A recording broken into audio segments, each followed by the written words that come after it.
Durant les 3 années passées au Tchad, le représentant du Fonds des Nations Unies pour l'enfance, arrivé en fin de mission, a mené plusieurs activités en faveur des populations de cette province du pays. Et c'est grâce aux efforts des plus hautes autorités. C'est en reconnaissance de ces efforts que le représentant résident de l'UNICEF, arrivé en fin de mission, Jacques Boyer, est venu à la rencontre du ministre de l'Eau et de l'Énergie, Passalé Kanabé Marcellin. Une audience qui est axée sur double objectif. D'abord, féliciter le ministre de l'Eau pour son appui et lui rendre compte par la suite des réalisations de l'UNICEF dans cette province du pays. Au cours de ces 3 années passées, nous avons été capables ensemble, dans le cadre de notre programme de coopération avec le gouvernement tchadien, de pouvoir atteindre certains résultats.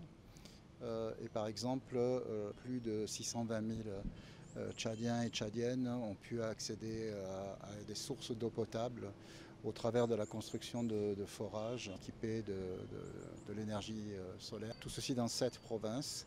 Évidemment, avec la crise engendrée par l'afflux des réfugiés soudanais et des retournés tchadiens, nous avons également mis un accent à permettre à ces populations, mais aussi aux communautés tchadiennes qui les accueillent, de pouvoir avoir davantage accès à l'eau potable.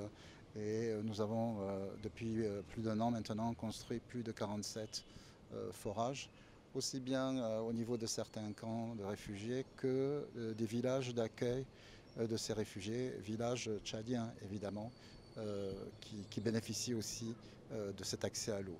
Le représentant résident de l'UNICEF, Jacques Boyer, est arrivé en fin de mission certes, mais il est appelé à servir dans un autre pays africain. Il est nommé représentant résident du Fonds des Nations Unies pour l'enfance à Dakar, au Sénégal.